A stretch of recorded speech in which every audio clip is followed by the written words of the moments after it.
Are special. நீங்க ஒரு விசேடமான நபர். பரிசுத்த வேதாகமத்தில் முதலாவது புத்தகம் ஆதியாகமம். இது எல்லாவற்றுக்கும் ஆரம்பத்தை குறிக்கிறது.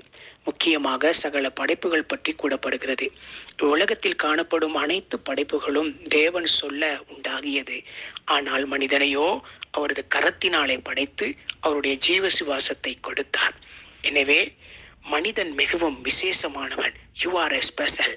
இன்று இதை கேட்டுக்கொண்டிருக்கின்ற நீங்கள் உங்களை ஒரு தரைக்குறைவாக நான் ஏன் பிறந்தேன், ஏன் வாழ்கிறேன், என் எதிர்காலம் எப்படியோ, என்னால் எதுவும் முடியவில்லையே என வாழ்க்கையில் எல்லா பகுதியிலும் ஒரு விரக்தியோடு இருக்கிறீர்களா?